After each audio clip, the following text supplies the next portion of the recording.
Pertanyaannya, apakah orang yang menyatakan bahwa Al-Quran itu adalah narasi Muhammad, apakah dia jatuh kafir atau murtad? Mohon penjelasannya. Jika ungkapannya itu dimaksudkan secara sengaja atau meyakini bahwa Al-Quran itu adalah bukan wahyu dari Allah Subhanahu wa Ta'ala, Al-Quran itu bukan merupakan kalamullah, dengan kata lain bahwa pernyataan itu mengandung arti dan maksud bahwa Al-Quran itu adalah karangan daripada Nabi kita, Nabi Muhammad Sallallahu Alaihi Wasallam, maka itu adalah satu bentuk kebohongan, satu bentuk dusta terhadap Nabi Sallallahu Alaihi Wasallam, di mana Nabi Sallallahu Alaihi Wasallam itu mengancam orang-orang yang melakukan kedustaan terhadap beliau. Dalam hadis beliau menyatakan, man kadzdzaba alayya muta'ammidan, siapa yang dengan sengaja melakukan kebohongan terhadapku, falyatabawwa maq'adahu minan nar, atau kama qala alaihi salatu wassalam, maka hendaklah dia mencari tempat, menyiapkan tempatnya di neraka. Na'udzubillah min dzalik.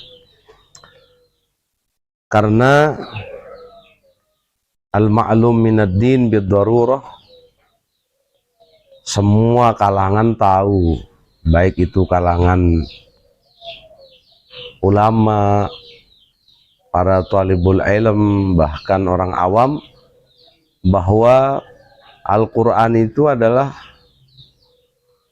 kalamullah, yang lafaz dan maknanya itu dari Allah Subhanahu wa Ta'ala, yang kemudian disampaikan oleh Nabi kita kepada para sahabat, lalu kemudian kepada para tabi'in secara mutawatir, tanpa ditambah ataupun dikurangi satu huruf pun.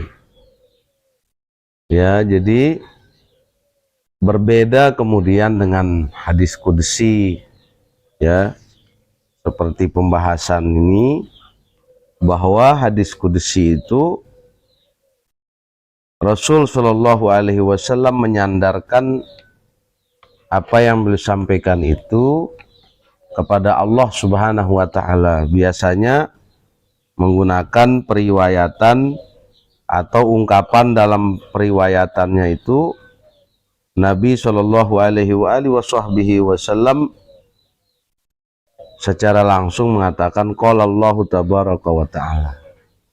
Atau kalau para sahabat ketika meriwayatkan hadis qudsi itu, maka selalu dikatakan bahwa fima yarwihi an rabbihi azza wa jalla. Ya, itu bedanya. Kalau hadis qudsi itu adalah firman Allah yang menurut ittifaq para ulama bahwa itu redaksinya itu dari Nabi Shallallahu Alaihi Wasallam, tapi maknanya itu dari Allah Subhanahu wa Ta'ala. Berbeda dengan Al-Quran yang lafaz dan maknanya itu dari Allah Subhanahu wa Ta'ala. Maka dengan demikian, jika secara sadar dengan keyakinan statement yang menyatakan bahwa Al-Quran itu adalah narasinya Muhammad, maka apabila dimaksudkan itu secara sadar dan berkeyakinan bahwa Al-Quran itu ya bukan kalamullah, atau dengan kata lain bahwa Al-Quran itu dikarang oleh Nabi kita Nabi Muhammad Sallallahu Alaihi Wasallam, maka itu berarti dia ada syak, ada keraguan, asyakku fillah, dia ragu kepada Allah, wasyakku fi rasulihi, maka dia ragu kepada Rasul Allah, Dia ragu kepada Nabi kita, Nabi Muhammad Sallallahu Alaihi Wasallam. Wasyakku fil Quran, bahkan dia ragu terhadap Al-Quran. Dalam konteks ini, maka barang siapa yang berkeyakinan atau secara sengaja ya menyampaikan statement bahwa Al-Quran itu adalah narasinya Muhammad, katakanlah demikian ungkapannya, maka itu berarti pada dirinya terdapat asyakku fillah, keraguan terhadap Allah Subhanahu wa taala, wa fi rasulihi, dan terhadap rasulnya, wa fil Quran, dan juga ada keraguan terhadap Al-Quran. Di dalam kitab Sulamut Taufik itu dijelaskan, bahkan di dalam kitab-kitab tauhid, bahwa siapa yang meragukan satu huruf daripada Al-Quran, maka dia secara ijma' ulama menyatakan bahwa dia telah kharijun anda iratil Islam, dia telah keluar daripada lingkaran agama Islam. Maka berdasarkan keterangan di dalam apa yang disampaikan oleh Habib Abdullah bin Husain bin Tahir Ba'alawi di dalam kitab Sulamut Taufik itu, bahwa dia itu telah murtad. Begitu juga ya, apabila kemudian statement itu, pernyataan itu dimaksudkan atas dasar tasahul, atau yang disebut juga dengan istilah sembrono dalam memberikan pernyataan, memberikan statement,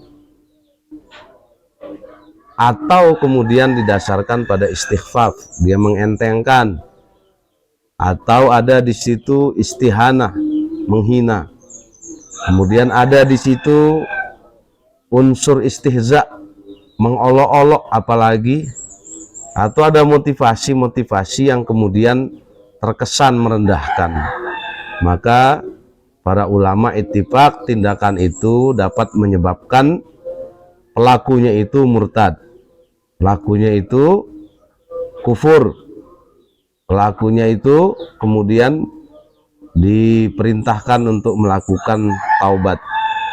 Jika tidak, maka pemerintah dalam hal ini itu harus memaksa yang bersangkutan itu untuk bertaubat dan tidak kembali mengulangi perbuatannya, karena ini bukan sesuatu yang harus kita main-mainkan ya, karena ini ungkapan-ungkapan yang tidak seharusnya muncul disampaikan, apalagi sampai kemudian menimbulkan kekisruhan di kalangan umat Islam, apalagi kemudian sampai menimbulkan keraguan ya terhadap awam, bahkan generasi milenial sekalipun, karena statement-statement macam itu akhir-akhir ini marak di pemberitahuan atau pemberitaan media sosial.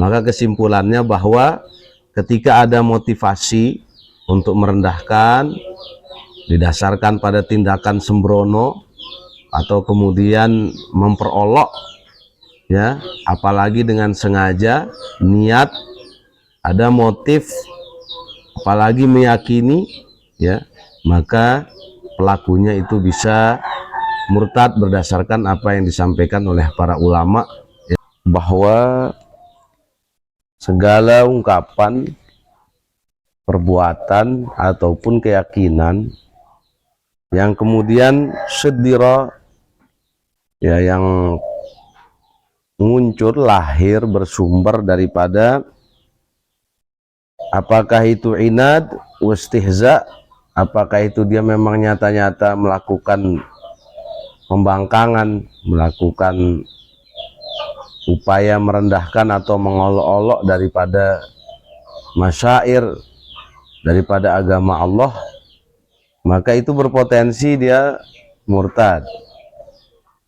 Paling tidak dia itu kemudian ketika tidak ada motif, maka itu dia fasik, dimana kemudian dia fasik itu tidak bisa jadi imam, tidak bisa ataupun tidak boleh dia jadi saksi ya, karena syarat untuk dia menjadi saksi, menjadi imam, menjadi wali itu adalah berkurang.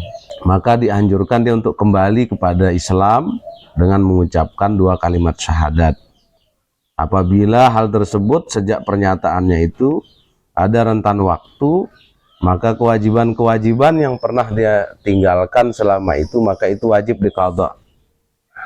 Tapi kalau dia tidak mau bertaubat, maka wajib pemerintah untuk meminta dia bertaubat, untuk dia istitabah.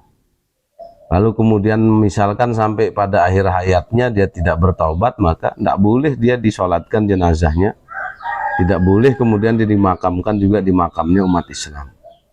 Apalagi kemudian sampai mendatangkan keresahan bagi umat Islam, mengganggu stabilitas bangsa kita, apalagi lebih-lebih ketika kemudian itu dapat membingungkan masyarakat awam. Lebih-lebih ini generasi milenial ini yang kemudian cepat tergerus.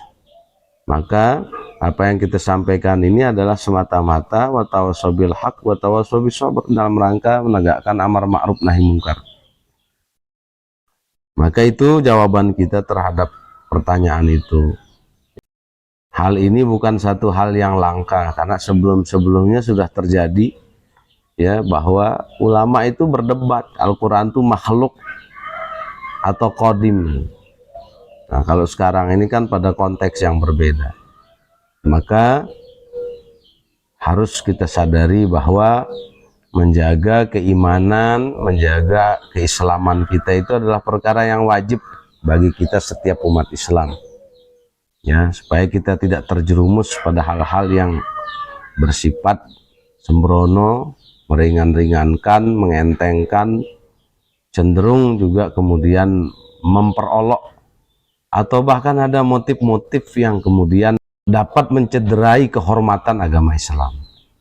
Ya, demikian jawaban kita. Wallahu a'lam bishawab.